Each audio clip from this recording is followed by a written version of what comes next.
Hello. Yes. सो मैं बोल रहा था है ना, आगे स्टार्ट करते हैं। चलिए जरा लिखिए लिखिए रिप्रेजेंटेशन ऑफ कॉम्प्लेक्स नंबर। तो कॉम्प्लेक्स नंबर को अलग अलग फॉर्म में सोचा लोगों ने, और जिसकी वजह से हम और बहुत सारे काम कर सकते हैं। यस। सो लिखिए रिप्रेजेंटेशन ऑफ कॉम्प्लेक्स नंबर। कई अलग अलग फॉर्म्स में लोगों ने कॉम्प्लेक्स नंबर को सोचा। And first one is then is, लिखिए जरा, Cartesian form. First form is Cartesian form.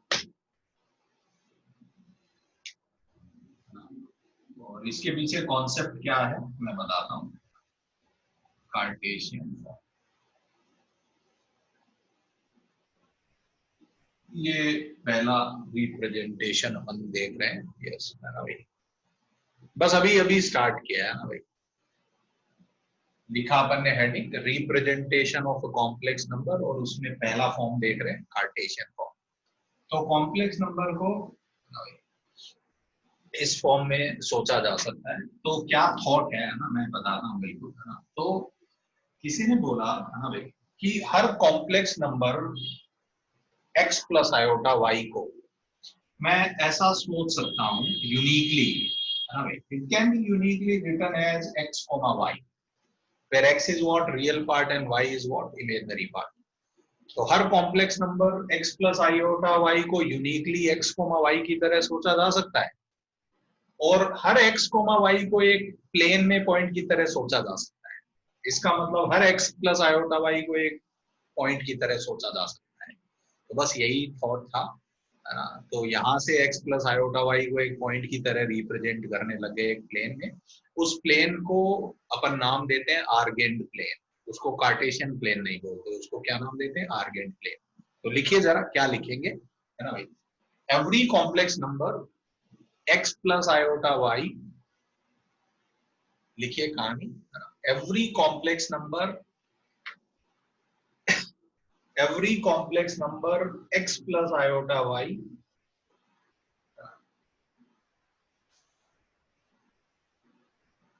every complex number x plus iota y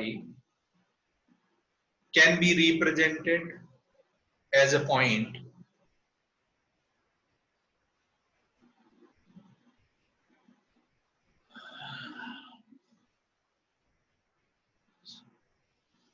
every complex number x plus iota y can be represented as a point in argand plane।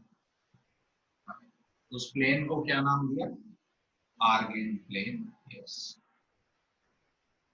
on the name of mathematician, जिन्होंने ये बात की argand के नाम पे। yes, so बस है अपना आर्गेन प्लेन या कॉम्प्लेक्स प्लेन इसको बोलते हैं, है ना भाई। Yes, okay, ARGANT, argan. Yes, okay. So argan plane is nothing but like जो अपन ने पढ़ा है अपना कार्टेशियन प्लेन, बस वही है ना। बस यहाँ पे नाम में फर्क है, बस आप तो समझिए बस इतना ही। This line we call as what, real axis, क्योंकि इसमें सारे रियल नंबर यहाँ पे लाई करेंगे। And this line is known as what, imaginary axis, क्योंकि सारे प्योरली इमेजिनरी नंबर इस लाइन पे लाई करेंगे, है ना भाई। सारे रियल नंबर इस लाइन पे लाई करेंगे, इसलिए ये लाइन क्या कहलाती है, रियल एक्सिस। एंड सारे प्योरली इमेजिनरी नंबर कहाँ पे लाई करेंगे, यस, इस लाइन पे लाई करेंगे।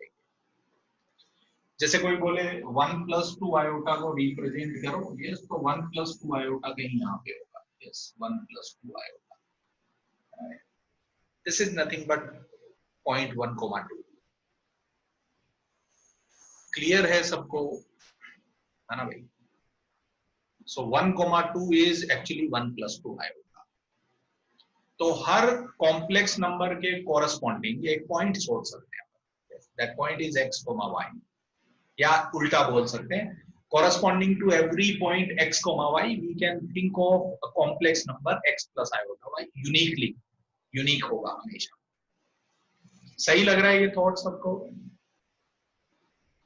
भाई हर कॉम्प्लेक्स नंबर के कॉरेस्पॉन्डिंग एक पॉइंट सोचा जा सकता है इस प्लेन में, and this plane is known as what, Argand plane. Okay, तो देखिए छोटे छोटे कुछ पॉइंट अपन नोट डाउन करना चाहते हैं यहाँ पे आर्गेंट प्लेन में। यस, है ना भाई। पहला point, significance of mod Z.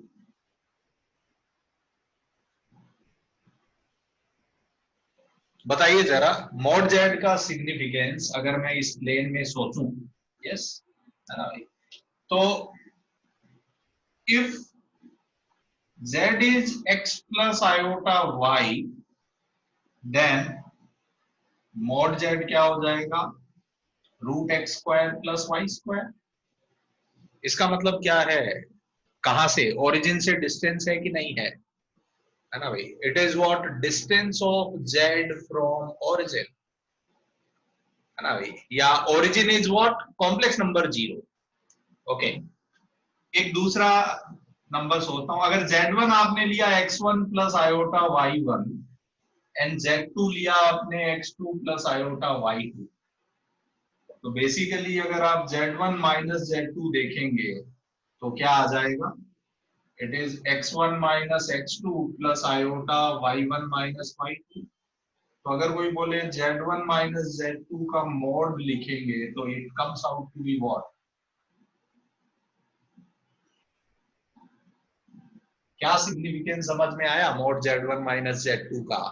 It is distance between z1 and z2 on Argand plane, है ना भाई, डिस्टेंस फॉर्मूला है। Yes, modulus is nothing but distance formula. Clear हो रहा है सब लोगों को ये पॉइंट, है ना भाई? तो नीचे लिखेंगे भी, है ना भाई, ये लिख लिया और उसके नीचे लिख लीजिए, है ना भाई, it represents distance between z1 and z2 on Argand plane. z1 और z2 के बीच में डिस्टेंस है ये।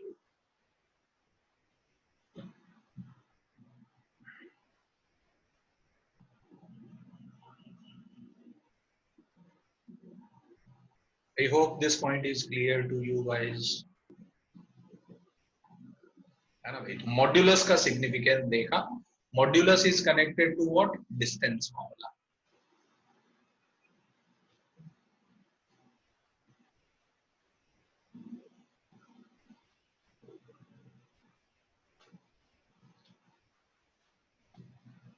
सेकेंड पॉइंट, सेकेंड पॉइंट ऐसे ही देखें अगर आप,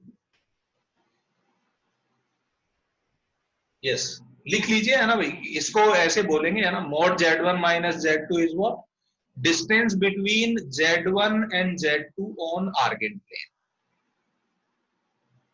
मॉड z1 माइनस z2 के बारे में ऐसा लिख लीजिए, है ना, ये क्या रिप्रेजेंट करता है, डिस्टेंस बिटवीन, है ना, distance between z1 and z2 on argand plane।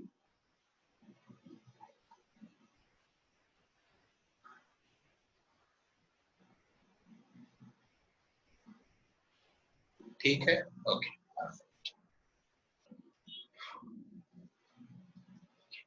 So mod Z का अपने सिग्निफिकेंस देखा। Yes, coming to second point, yes, very simple, छोटी छोटी बातें है ना, नोटिस करिए, देखिए जरा, हर छोटा पॉइंट अपन लिख रहे हैं। ओके, लेट्स सी कोई कॉम्प्लेक्स नंबर z है, can you tell me guys z bar कहां होगा? अगर ये z है तो z बार कहां होगा? अरे लिखिए लिखिए लिखिए। हाँ, क्या मैं कह सकता हूं इसका रिफ्लेक्शन होगा?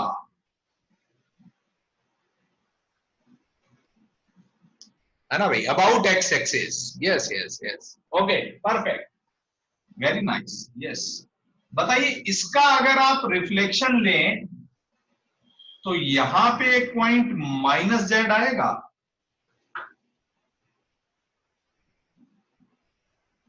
है ना भाई।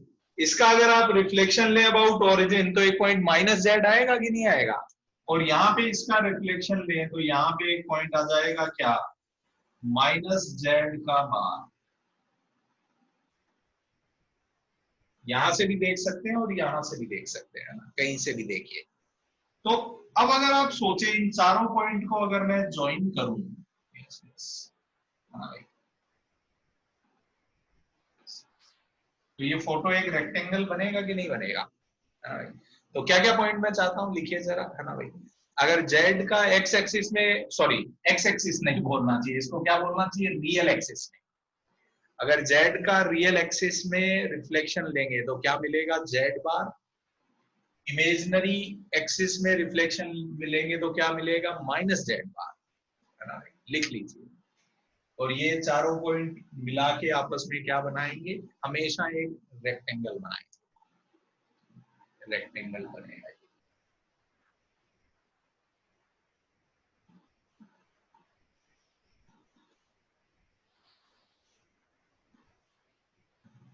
लिख लीजिए, है ना। जेड बार क्या है, Z bar is image of Z.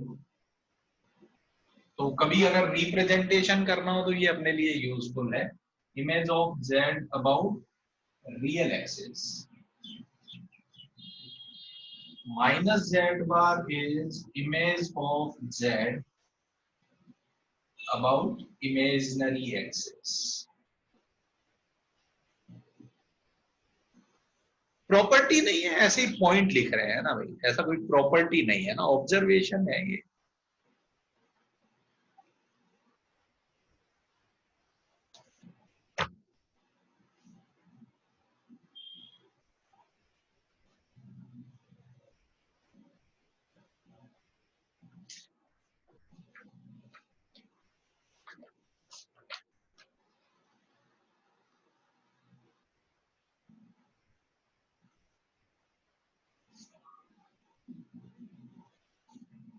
ठीक है, मिटा दूं ये। लिखिए तीसरा पॉइंट, लिखिए सेक्शन फॉर्मूला, सेक्शन फॉर्मूला।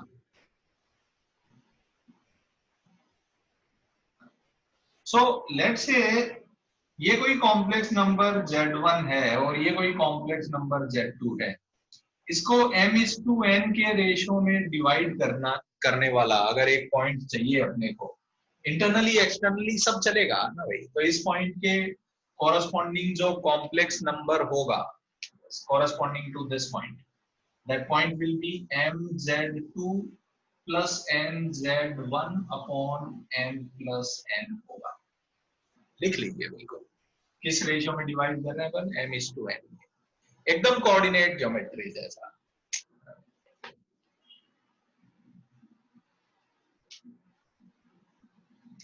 अगर कोई दो गिवन कॉम्प्लेक्स नंबर है तो उसको m/n के रेशियो में डिवाइड करने वाला, सोच सकते हैं ना, ये x1 y1 ये x2 y2, तो ये पॉइंट सोच लो। फिर x और y कोऑर्डिनेट अलग अलग किए हुए हैं, x प्लस आयोटा y करके लिख दो तो यही आ जाएगा।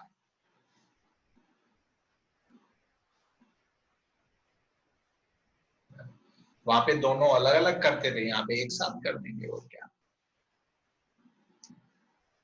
सिमिलर ही तो होते थे x और y।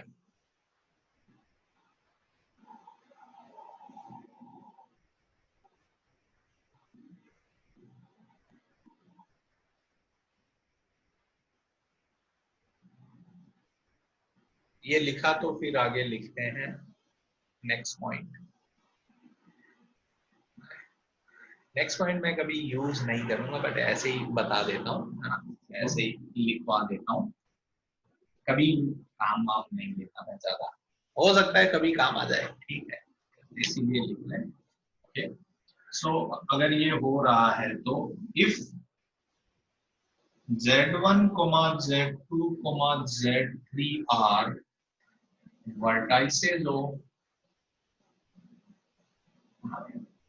of a triangle, Z1, Z2, Z3 अगर एक ट्राइंगल बना रहे हैं तो पहला पॉइंट सेंट्रोइड क्या हो जाएगा, सेंट्रोइड हो जाएगा Z1 plus Z2 plus Z3 by 3।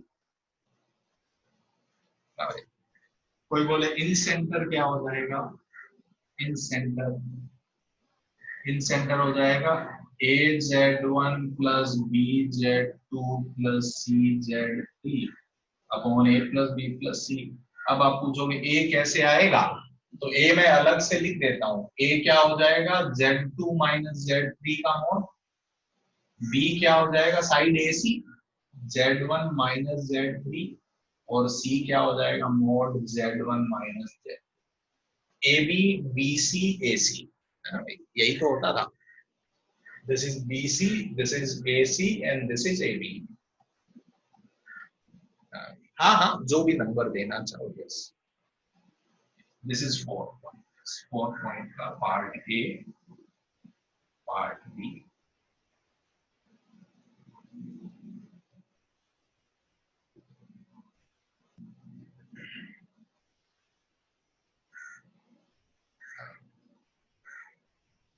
यहाँ पे ऑर्थो सेंटर सर्कम सेंटर भी लिख सकते हैं ना। ऑर्थो सेंटर के कोऑर्डिनेट आते हैं, बहुत अब यूज नहीं होता बट ठीक है लिख सकते हैं। So it comes out to be Z1 tan A plus Z2 tan B plus Z3 tan C upon tan A। Similar formula चलते हैं इसलिए ये ऑर्थो सेंटर के कोऑर्डिनेट होते हैं। ऑर्थो सेंटर जो रेशियो में डिवाइड करता है वो tan A tan B tan C वाले होते हैं। और एक और पॉइंट बच गया क्या, तीन, हाँ चौथा क्या पॉइंट लिख सकते हैं अपन, सर्कम सेंटर। सर्कम सेंटर के कोऑर्डिनेट होते हैं, यहाँ पे sin 2A आ जाता है sin 2B sin 2C upon sin 2A plus sin 2B plus sin 2C।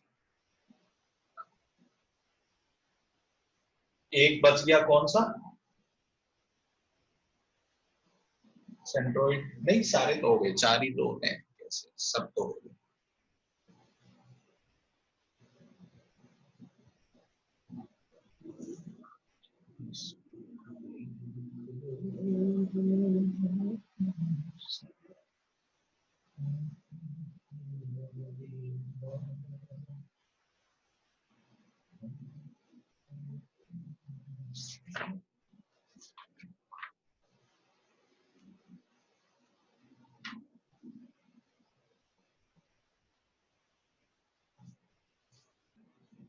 कुछ पॉइंट लिखना चाहते हैं और है ना, ये जो अपन लिख रहे थे ये ठीक है ना भाई, बिल्कुल। एक एक्स सेंटर बच गया है ना भाई, वो तीन एक्स सेंटर्स होते हैं है ना भाई, excentre opposite to A B C, तो वहां पे minus A plus B Z two C Z three, A Z one minus B Z two plus C Z three, ऐसे ही तीन होगा जाएंगे ना, तो वो मैं नहीं लिख रहा। तो आप देख रहे हैं कि फॉर्मूला एकदम वैसे ही है जैसे कहाँ पे होते थे अपन, कोऑर्डिनेट ज्योमेट्री में देखते थे। ओके, अब मैं आपसे पूछना चाहता हूँ, सुनिए ना जरा।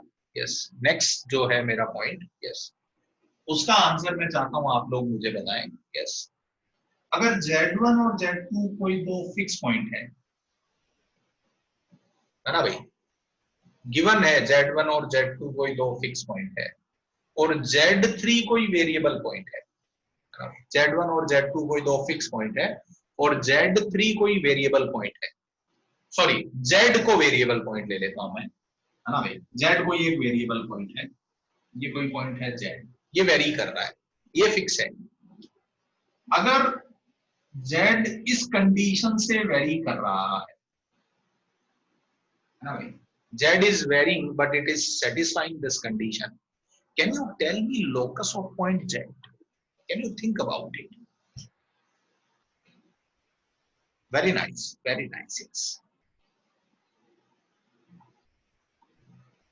है ना भाई। तो लोकस क्या होगा इस सिचुएशन में, locus will be what, perpendicular bisector. Locus will be what, perpendicular bisector. इसको रीड करिए, ये क्या बोल रहा है पता है, जेड की यहां से और यहां से डिस्टेंस बराबर है ना भाई। दो पॉइंट से इक्वल डिस्टेंस जब होती है तो जेड का लोकस क्या होता है, परपेंडिकुलर बाइसेक्टर होता है ना भाई। तो लिख लीजिए नेक्स्ट पॉइंट, है ना। If Z1 and Z2 are fixed points and Z is a variable point such that ये if Z1 and Z2 are if Z1 and Z2 are fixed points and Z is a variable point satisfying,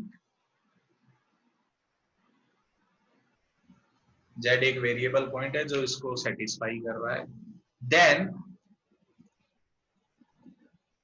then locus of Z is,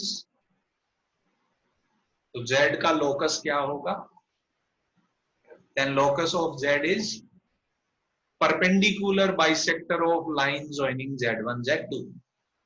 line होगी और वो line भी मैंने specify कर दी कि कौन सी line होगी।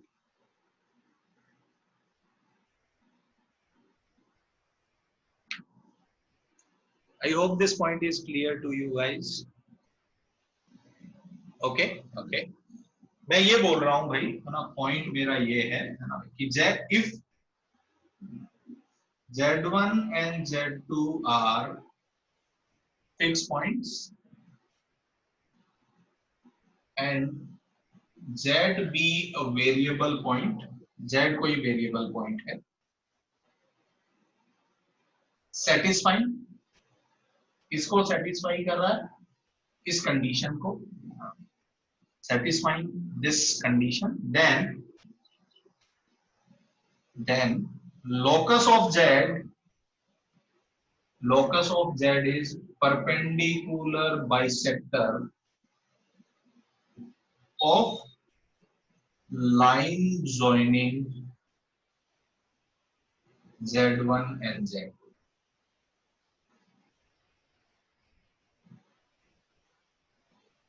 ठीक है क्या ये पॉइंट, है ना भाई। क्योंकि इसका मतलब क्या है कि उस पॉइंट की ए से और बी से डिस्टेंस इक्वल है ना भाई। और इक्वल डिस्टेंस कैसे आएगी, है ना भाई, परपेंडिकुलर बाइसेक्टर के कोरस्पॉन्डिंग। ऐसा आप लोगों ने पढ़ा है, ठीक है। नेक्स्ट एक और पॉइंट देता हूं मैं, आप देखिए जरा ना, आप देखिए पूरा अपन सब कुछ पढ़ रहे हैं ना भाई, लाइन की इक्वेशन लिखने लगे, इसको भी फिर अलग अलग फॉर्म में ले जाते हैं तो और अलग अलग इक्वेशन आने लग जाती है। बाद में चलेंगे कभी ना, और बातें करेंगे, बट अभी तो बस इतना बहुत है ना। नेक्स्ट पॉइंट, जो भी number 6 number 7 number, okay. Z0 is a fixed point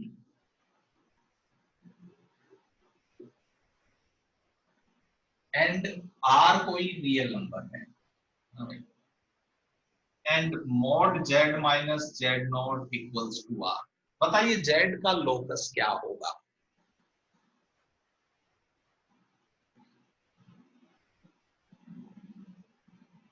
very nice Kevin, yes yes, बहुत बढ़िया। सर्कल दिख रहा है सबको, yes, it will B a circle जिसका सेंटर जेड नोड होगा, रेडियस आर होगी। लिख लीजिए भाई, बहुत बढ़िया, लिख लीजिए। यस, डिस्टेंस क्या है जेड की, जेड नोड से डिस्टेंस कांस्टेंट है ना भाई। तो लिखिए जरा, if Z node is a fix point and Z is a variable point satisfying this, लिखिए जरा, late Z not be a fixed point, let Z not be a fixed point and Z be a variable point satisfying, इसको satisfy करेगा, then locus of Z is a circle having center Z node, center Z node है and radius R, radius equals to R। हाँ हाँ, और क्या, पूरा coordinate है, वही फील कर रहे हैं अपन, है ना भाई, कोऑर्डिनेट विजुअलाइज करने की कोशिश कर रहे है ना भाई, ठीक है, ओके,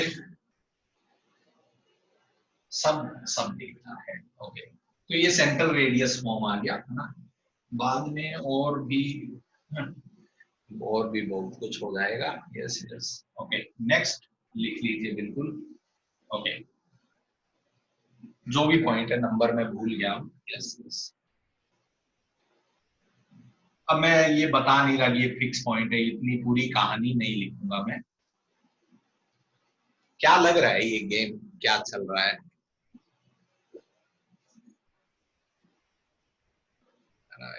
यस यस, इलिप्स बनेगा, P A plus PB constant है ना, हमेशा इलिप्स नहीं बनता, ओके। तो वेरिएबल सिचुएशंस है, अगर k is greater than mod of z1 minus z2 तो क्या बनेगा, इलिप्स बनेगा।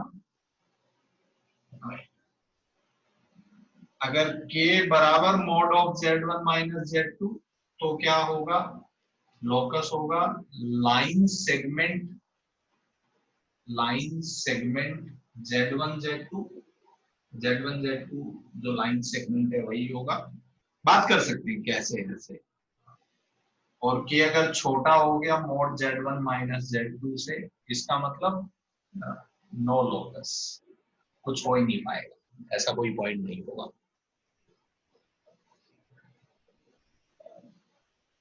ऑब्वियसली के 0 से बड़ा तो होना ही चाहिए ना। लिख लीजिए ये तीनों पॉइंट, कैसे आए अगर आप चाहते हैं तो मैं बात कर सकता हूं। उसने ट्रायंगल इनइक्वालिटी है, समझाता हूं मैं, है ना, ये पॉइंट्स कैसे आए। ये हो सकता है ये पॉइंट्स इलिप्स में मैंने नहीं लिखे हो तो यहाँ पे आ गए।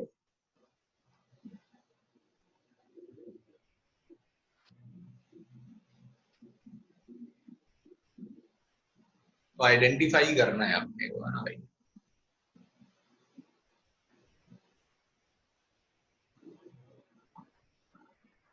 ओके, मैं समझाता हूँ, लिख लिया आप लोगों ने ये तीनों सिचुएशंस में, दिखाता हूँ आपको।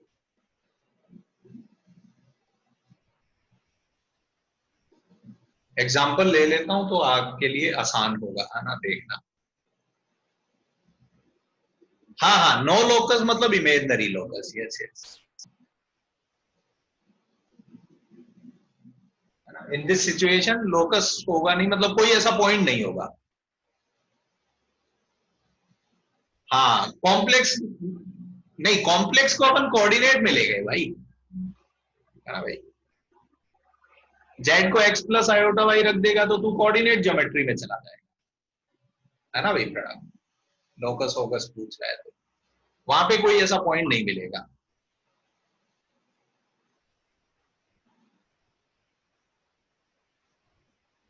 ओके, ऐसा क्यों होता है अगर आप समझने की कोशिश करें तो मैं एक सिंपल इलस्ट्रेशन लेता हूं, है ना। एक पॉइंट यहाँ पे ले लिया -1 और एक पॉइंट यहाँ पे ले लिया 1, ओके। सो z +1 प्लस का z -1, बताइए इन दोनों के बीच में डिस्टेंस कितना है, 2 यूनिट। अगर मैंने 3 लिया तो अब अगर आप देखिए, अगर ये कोई पॉइंट ले यहाँ पे हवा में, तो इन दोनों से डिस्टेंस का सम 3 आ रहा है, क्या ऐसा पॉइंट मिलेगा? हाँ मिलेगा। ऐसे कितने, एक पॉइंट नहीं मिलेगा, ऐसे इनफाइनाइट पॉइंट मिलेंगे और वो पूरा पूरा क्या बन जाता है, एक इलिप्स बन जाता है। तो यहाँ पे 3 जो है वो इन दोनों के सम से बड़ा था, इन दोनों के बीच में डिस्टेंस से बड़ा था, इसलिए ऐसा हुआ। लेट्स से ये नंबर मैं 2 कर देता हूं। अब आप देखिए जरा हो क्या रहा है, अगर आप यहाँ पे पॉइंट लें तो ये पी ए प्लस पीबी है ना भाई। पी ए, यहाँ पे ये रिजल्ट आ रहा है कि इसको मैं ए बोलता हूं, इसको मैं बी बोलता हूं, तो पी ए प्लस पीबी बराबर ए बी हो रहा है। बताइए ट्राइंगल बनेगा क्या? नहीं बनेगा। इसका मतलब क्या होगा, पॉइंट कोलिनियर होंगे। तो इस सिचुएशन में P अगर आप देखेंगे तो P जो है वो इसी रीजन में हो सकता है, कोलिनियर होगा, और वो भी इतने ही रीजन में हो सकता है, यहां नहीं हो सकता। यहां पे होगा तो PA प्लस PB आप देखिए 2 थोड़ी हो सकता है, समझ में आया क्या? तो उस सिचुएशन में जो लोकस है वो क्या होगा, इतना लाइन सेगमेंट, ये वाला। तो इसीलिए मैंने लिखा है लोकस क्या हो जाएगा, लाइन सेगमेंट Z1 Z2। कोई बोले ये 1 हो जाए, ये बकवास है भाई। दो साइड का सम थर्ड साइड से छोटा थोड़ी होता है, ट्राइंगल ही नहीं बनेगा, इसका मतलब कभी नहीं होगा। क्लियर हुआ क्या सबको? है ना भाई, why we are getting three different situations. हाँ ना, बोलिए कुछ। Okay, good good, perfect. चलिए आगे बढ़ते हैं, है ना। देखिए आपको, है ना, एक और बात बता देते हैं। नेक्स्ट पॉइंट, यस, ऐसा अगर हो जाए mode Z minus Z1 minus पूरे का मोड इक्वल्स टू के। फिर से तीन सिनेरियोस। के अगर छोटा है मोड Z1 माइनस Z2 से, इस केस में क्या बनेगा, हाइपरबोला बनेगा। सेकेंड, के बराबर है मोड Z1 माइनस Z2 के, तो क्या बनेगा, है ना भाई, yes, line Z1 Z2 accept, है ना भाई, except line segment, line segment Z1 Z2, Z1 Z2 पूरी लाइन, उसका बस Z1 Z2 वाला सेगमेंट छोड़ देना है। ये मैं पहले ही समझा चुका हूं, तो अब यहाँ पे मैं अपना टाइम वेस्ट नहीं करने जा रहा। और तीसरा, अगर के बड़ा हो जाए, तो इस सिचुएशन में विल गेट नो लोकस, कुछ भी नहीं मिलेगा।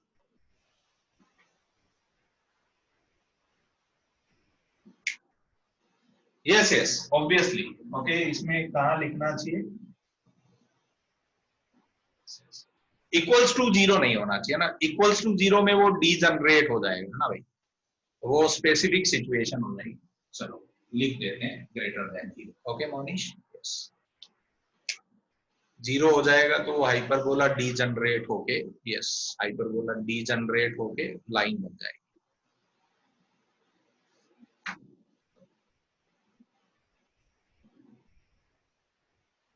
कुछ नहीं, जेड को एक्स प्लस आयोटा वाई रखोगे तुम, कोऑर्डिनेट ज्योमेट्री में चले जाओगे, है ना भाई। तो वहां पे ऐसा कोई भी पॉइंट नहीं होगा जो उसको सेटिस्फाई करेगा। इसका मतलब कोई फोटो नहीं बना सकते तुम, कोई भी कॉम्प्लेक्स नंबर नहीं होगा। There is no complex number which satisfy this condition. ऐसा कोई पॉइंट ही नहीं होगा, तो रिप्रेजेंट कैसे कर पाओगे? यस यस, पूरे का भी मॉड्यूलस है। यस यस, अगर ये मॉड नहीं होगा तो हाइपरबोला का एक पार्ट होगा, मैंने हाइपरबोला में समझाया है ना भाई, दोबारा जाके देखिए जरा। नहीं नहीं, एसिम्प्टोट नहीं होगा, परपेंडिकुलर बाइसेक्टर बनेगा।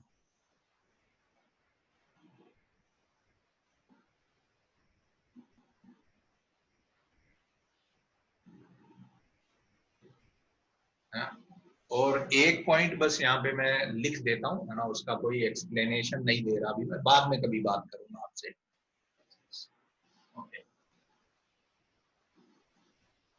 एक नहीं दो पॉइंट और लिख लेते हैं यहाँ पे।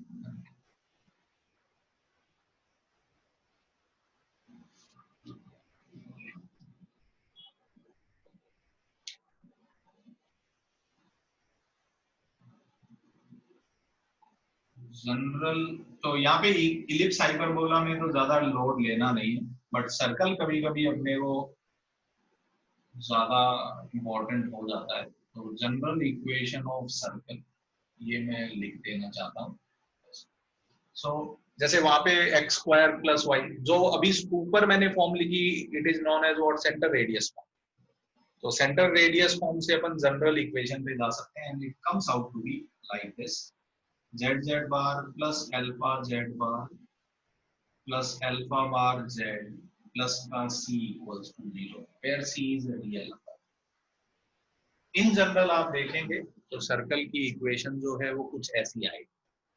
आप देखिए ये x square plus y square बन जाएगा, इन दोनों से 2gx प्लस 2fy आएगा, प्लस c बचेगा, ऐसा।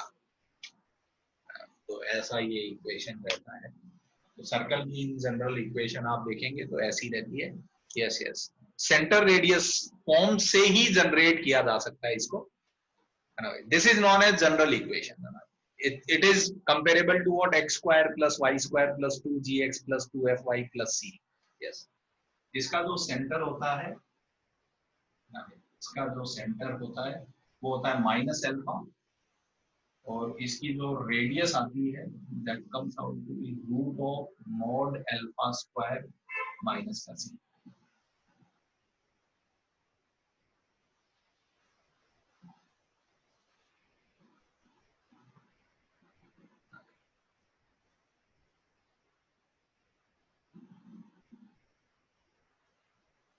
Z z bar plus alpha z bar plus alpha bar z plus c बराबर 0, where c is a real number, c real होना चाहिए, है ना भाई। सेंटर माइनस एल्फा होगा, रेडियस ये होगा, एल्फा कोई नंबर होगा प्रणव, है ना, एल्फा कोई नंबर होगा। Yes yes we will take, yes we will take, don't worry. Yes, तो पहले मैं कंफर्म कर लेता हूँ ना भाई, कभी कभी मैं भी भूल जाता हूँ। यस, सो आप देखिए मेरे को डेरिवेशन आता है ना, तो मैं कभी लोड नहीं लेता। आप देखिए ये अपन ने फॉर्म लिखा था, ये लिख सकता हूँ, ये सर्कल की इक्वेशन है ना भाई, ये सर्कल की इक्वेशन है कि नहीं है। वो mod z minus Z not बराबर आर में दोनों साइड स्क्वायर मार दिया मैंने। अब मॉड जेड स्क्वायर को क्या लिखूंगा, मॉड जेड स्क्वायर को मैंने लिख दिया जेड इंटू जेड बार, ठीक है। अब आप देखिए जरा ये क्या हो जाएगा, जेड जेड बार माइनस का जेड नोट जेड बार माइनस का जेड नोट बार जेड प्लस का जेड नोट बार, इसको मैंने सी लिख दिया, और माइनस जेड नोट को मैंने अल्फा लिख दिया। आप देखिए ये इक्वेशन यही बन जाएगी क्या,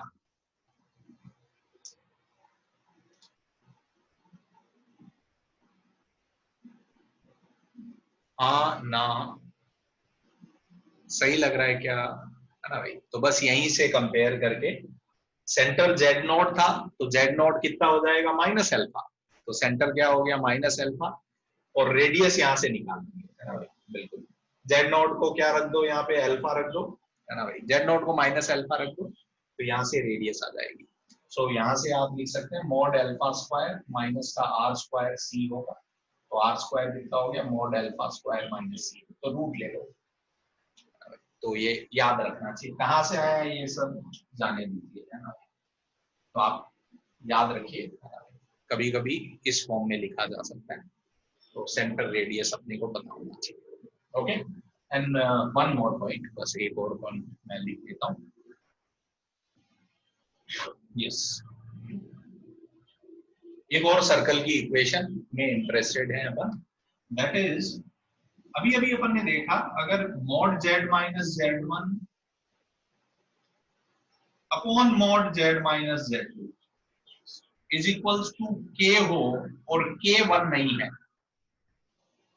तो लोकस हमेशा सर्कल आएगा, लिख लीजिए बिल्कुल।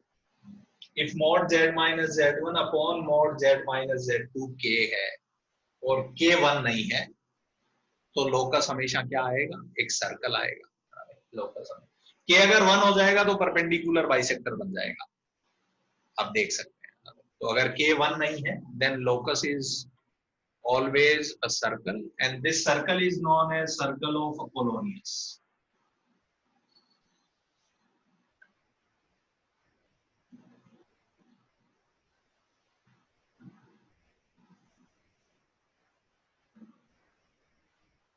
I think ये मैंने सही स्पेल किया होगा, yes सही किया मैंने, yes. This circle is known as circle of Apollonius.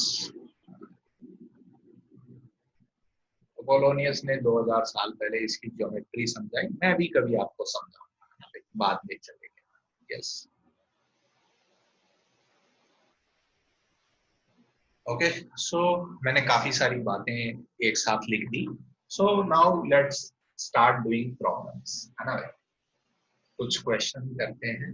Yes yes okay, पहला सवाल है ना भाई। ये अभी मैंने समझाया नहीं इसमें, है ना, कि ये सर्कल ही कैसे होगा, मैंने नहीं समझाया, है ना भाई। यस यस, सर्कल क्यों होगा मैंने नहीं समझाया ये, है ना भाई। ठीक है, यस यस ओके। तो आगे बढ़ते हैं, है ना, चलिए कुछ क्वेश्चन करते हैं, जरा लिखिए जरा। ओके सो देखिए, है ना, कॉम्प्लेक्स नंबर की ज्योमेट्री थोड़ा समझने की अपन कोशिश कर रहे हैं, है ना भाई। ठीक है, लिखिए पहला सवाल।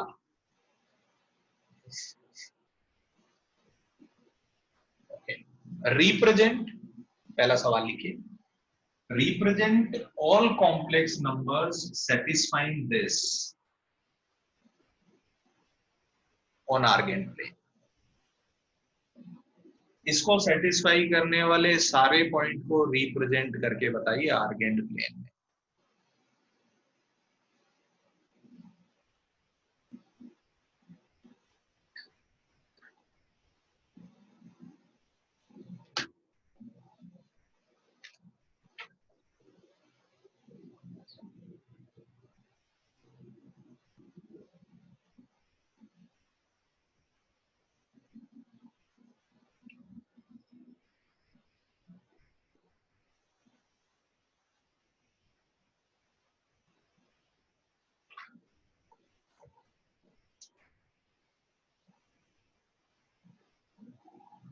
है ना भाई।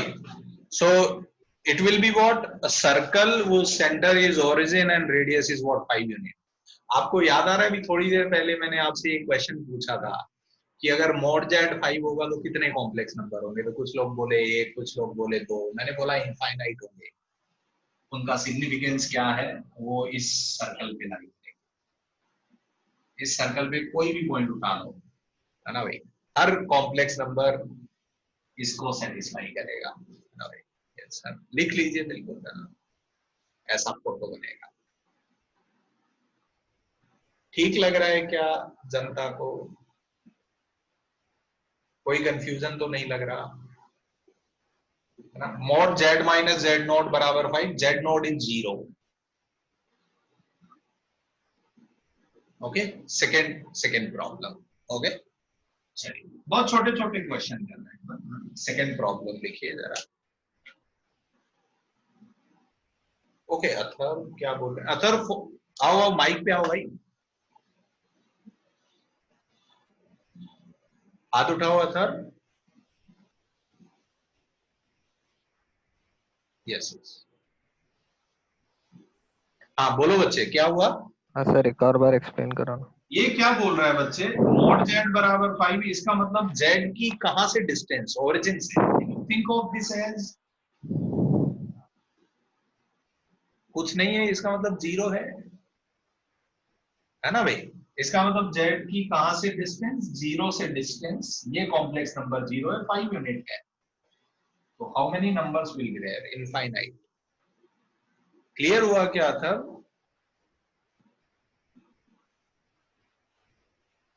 Okay perfect.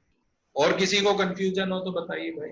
ओके परफेक्ट, चलिए और करेंगे ना, आपको सब क्लियर होएगा। देखिए जरा, लिखिए नेक्स्ट, रिप्रेजेंट, है ना भाई, represent all complex numbers satisfying this on Argand plane.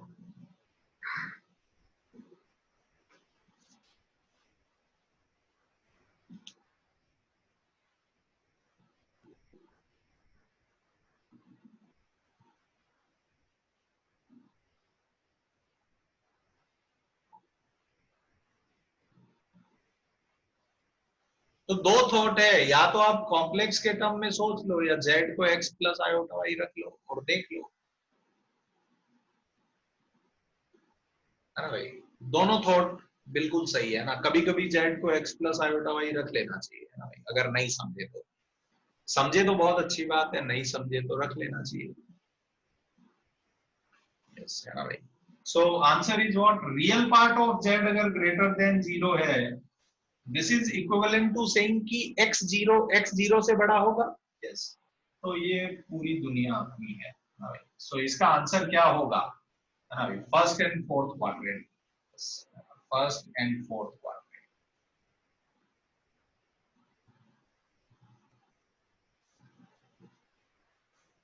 है ना भाई। इमेजिनरी एक्सिस के राइट की पूरी दुनिया अपनी है। सही लिख रहा हूं क्या मैं?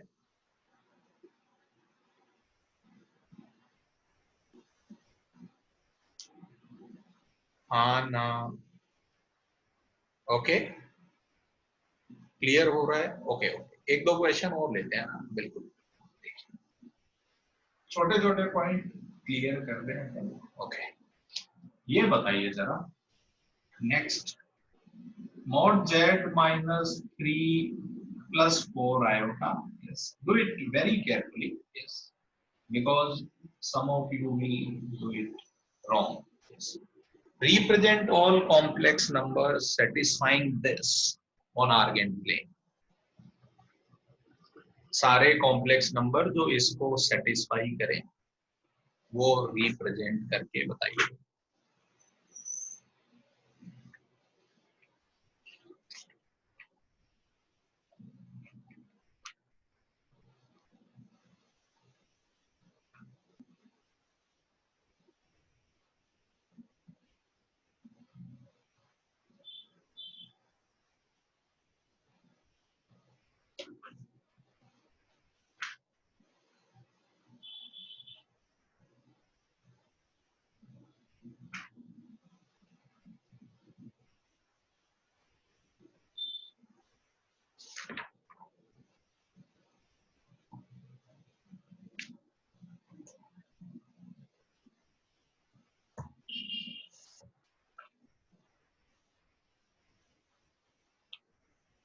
Yes, yes, very nice, Pranam. So here you will see कि जो Z का लोकस है वो एक डिस्क आएगी, है ना भाई? Yes. इसको ऐसे सोचा, माइनस कॉमन लिया तो ये 3 माइनस 4 आयोटा। क्या बोल रहा है कि Z की इस पॉइंट से डिस्टेंस 5 या उससे कम है। पॉइंट 3 कोमा माइनस 4 बनाया, यहाँ पे कहीं आएगा, और डिस्टेंस 5 मार्क कर दो, तो डिस्टेंस 5 मार्क कर दी। इससे छोटी है, इसका मतलब क्या है, इसके अंदर की पूरी दुनिया अपनी है ना भाई। So locus will be what, this entire disc, ये पूरी डिस्क जो है वो अपनी है, ये पूरी। समझा क्या सारी जनता को, है ना भाई? बिल्कुल। सर्कल का सेंटर कितना है अगर आप बोले तो 3 कोमा माइनस 4, रेडियस कितना है 5 यूनिट। मैंने आप देखिए सेंटर ओरिजिन से पास होते हुए भी दिखाया है क्योंकि ये डिस्टेंस 5 है।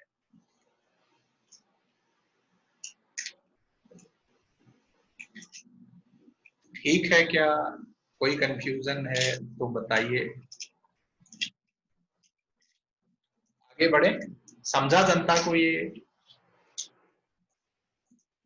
ओके परफेक्ट, एक और करिए जरा, बहुत छोटे छोटे point. Yes,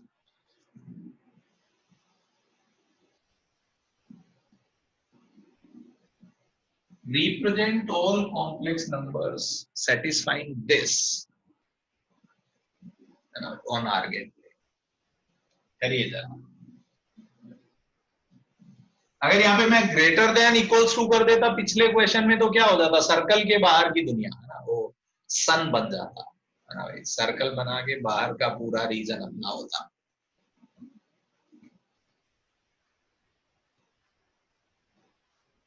Represent all complex numbers satisfying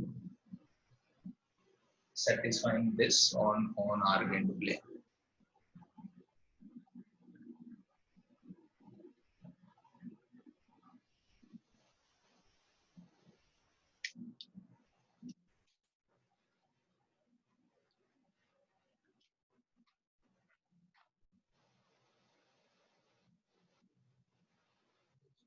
तो थोड़ा अपन ने आइडिया लेना स्टार्ट किया है ना भाई। ये बहुत इंपॉर्टेंट है, मॉड जेड का क्या सिग्निफिकेंस है ना भाई। यहाँ पे कोई बोले मुझे कुछ समझ में नहीं आता, मैं बोलूंगा जेड को एक्स प्लस आयोटा वाई रख दो, आप कोऑर्डिनेट में चले जाओ, है ना। बट मैं नहीं चाहता, मतलब मेरा ये इंटेंशन नहीं रहता। मुझे लगता है कि जहां तक आप सोच पाओ सोचो ना यार, क्यों हम कोऑर्डिनेट में जाए, क्यों ना हम प्योर ज्योमेट्री के टर्म में सोचें,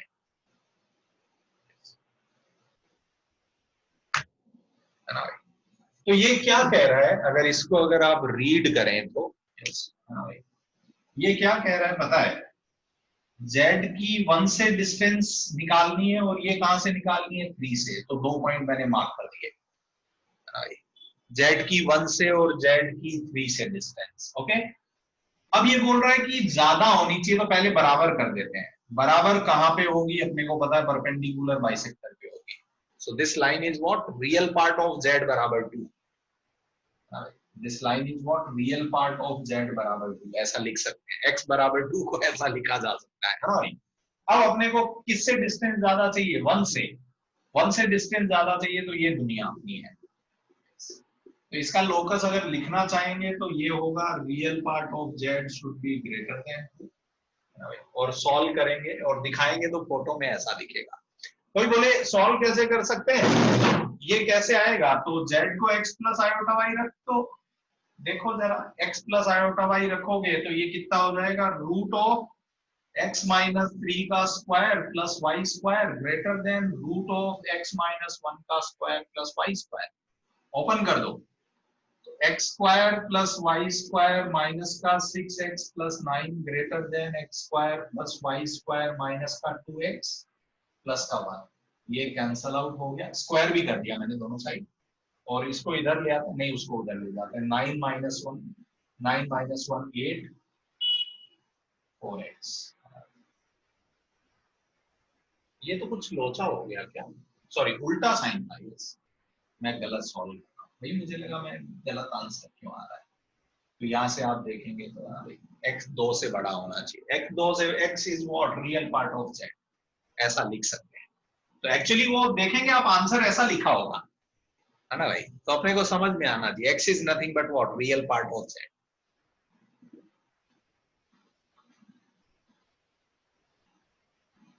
सही लग रहा है सबको, है ना भाई, आंसर ऐसा लिखा होगा ना भाई, ऐसा real part of z greater than 2, समझ में आना चाहिए। This is real part of z बराबर 2, इसके आगे की दुनिया अपनी है।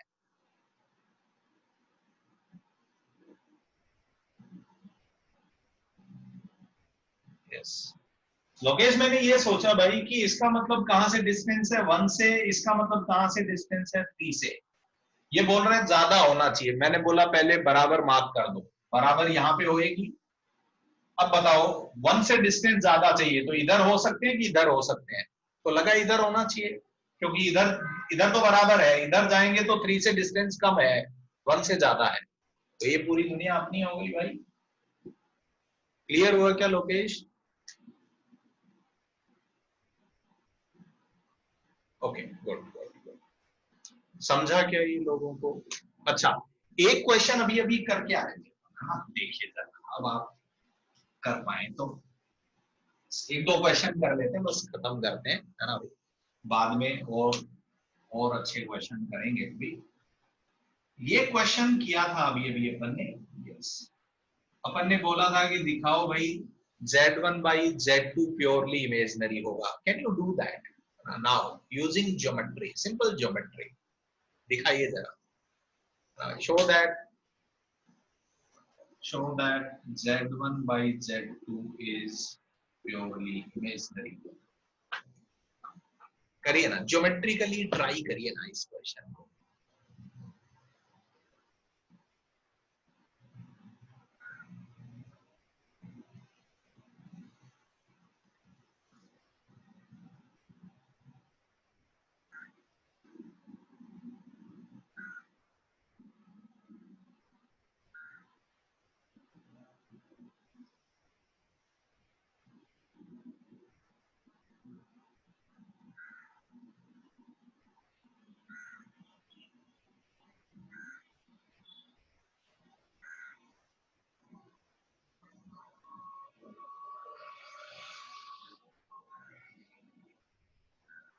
सोच पा रहे हैं आप लोग, हुआ किसी का तो समझाइए जरा।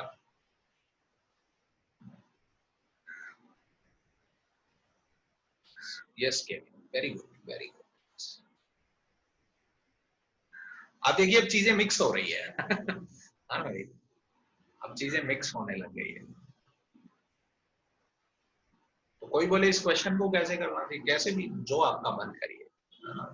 जो आपको बढ़िया लगे उस मेथड से कर दीजिए, मुझे कोई दिक्कत नहीं है।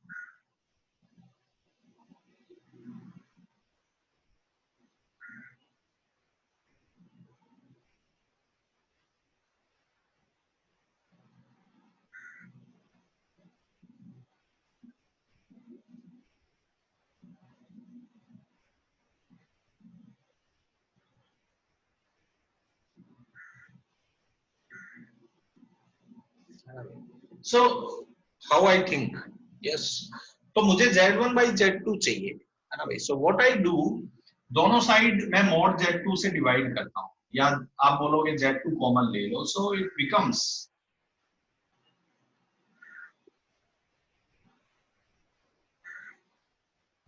कोई बोले मॉड Z2 कहां गया, कॉमन आगे कैंसिल आउट हो गया, ये लिख सकता हूं मैं नेक्स्ट स्टेप। हाँ ना, ये स्टेप सबको समझा क्या, what I have done, Z2 common ले लो तो ये बन जाएगा, और मॉड Z2 कैंसिल आउट हो गया। Okay, now look carefully, okay, can I say that this is a new complex number, दोनों साइड सेम है, फॉर थोड़ी देर के लिए इस नंबर को मैं p मान लेता हूं, मन में मानना है। तो अब क्या दिख रहा है आपको पता है, p की कहां कहां से डिस्टेंस, 1 से, इसका मतलब p की 1 से डिस्टेंस है, और इसका मतलब p की कहां से डिस्टेंस है, -1 से। p की 1 से और -1 से डिस्टेंस बराबर है, p कहां लाई करेगा, यहां लाई करेगा, परपेंडिकुलर बाइसेक्टर पे। तो ये लाइन कौन सी लाइन है, ये तो इमेजिनरी एक्सिस है, इसका मतलब ये नंबर इस लाइन पे लाई करेगा, तो ये प्योरली इमेजिनरी तो होगा। समझा क्या सब लोगों को, because this number lies on purely imaginary axis.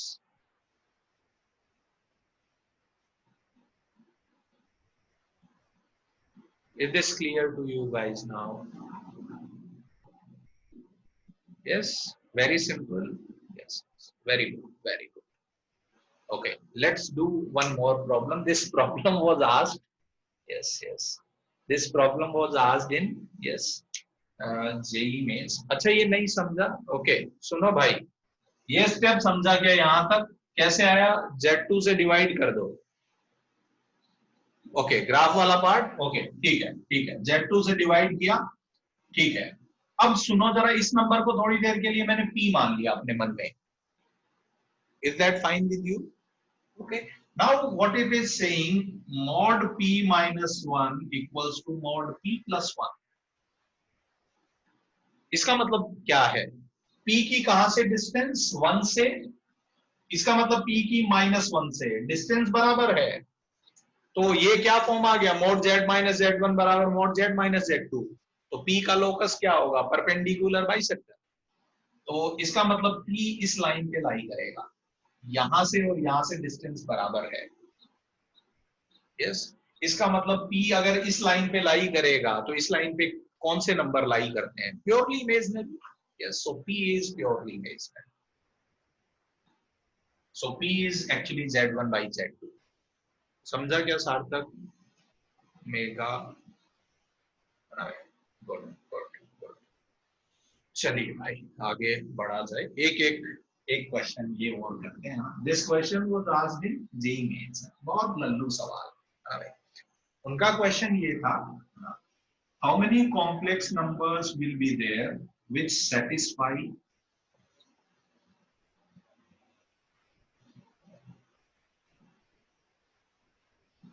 how many complex numbers will be there which satisfy this, बताइए जरा, how many complex numbers Z will be there satisfying this equation, एक इक्वेशन दे दी, तीन है एक्चुअली, दो जगह equality,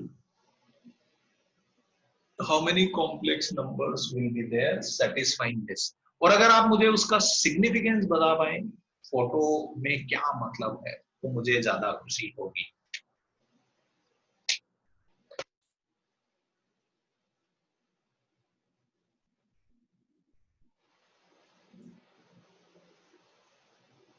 So infinite point, Pranav, according to you, so that is wrong. Yes.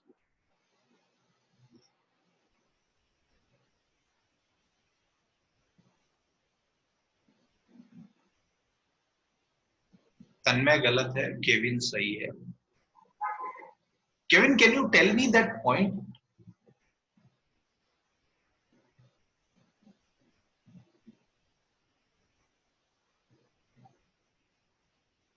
No, Kevin.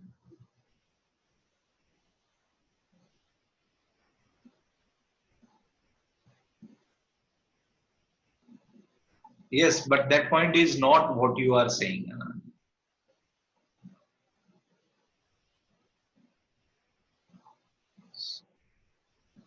Answer is there is only one such point.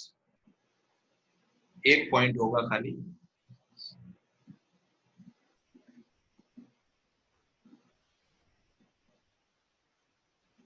आपने शायद वो गलती से गलत बोल दिया होगा. ऊपर देख लीजिए आपने क्या बोला.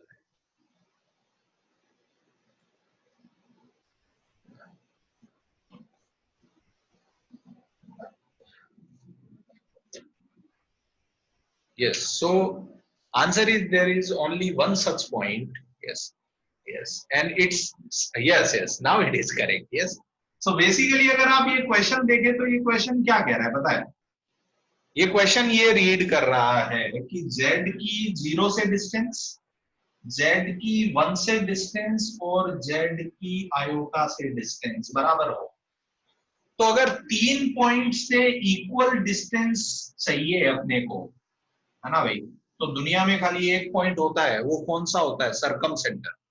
अगर 3 पॉइंट एक ट्राइंगल बना रहे हैं तो तीनों वर्टाइसेस से इक्वल डिस्टेंस पे एक पॉइंट होता है and that point is known as what? Circumcentre. तो एक पॉइंट होगा and that will be what? Circumcentre of this triangle.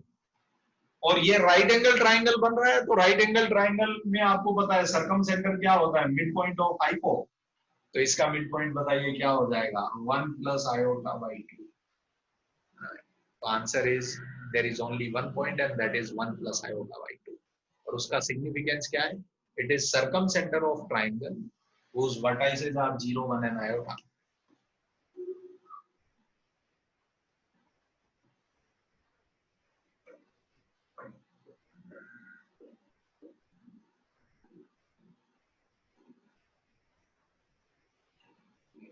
Pranav यार 2D की बात कर रहे हैं अपन यार, तुम कहाँ प्लेन से बाहर जा रहे हो बताओ.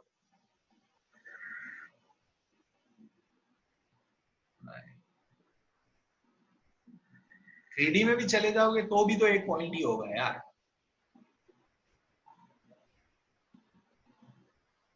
Am I right?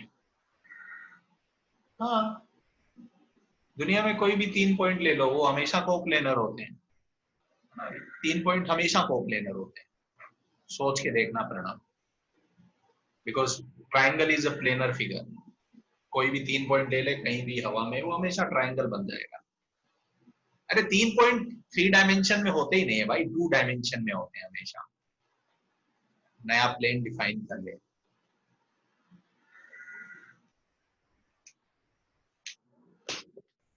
समझा क्या? कहीं भी 3 पॉइंट ले ले ना, हवा में ले ले भाई, ये ले ले, है ना, ट्राइंगल बन जाएगा यार. सो उस ट्राइंगल के प्लेन में ही होगा वो पॉइंट, और कहीं नहीं हो सकता. And that is nothing but what? उसका सरकम सेंटर ही होगा.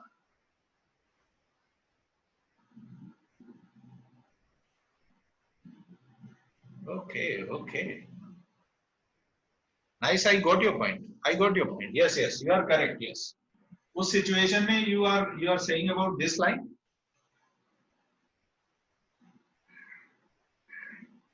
Yes, yes, yes, yes, yes, yes, yes, definitely. Got it, got it. Yes. तो सिचुएशन में सही बोलो ना. यस यस, वो लाइन हो जाएगी. Yes, like like this. Yes, 2 dimension में एक पॉइंट होगा. सही बोलो.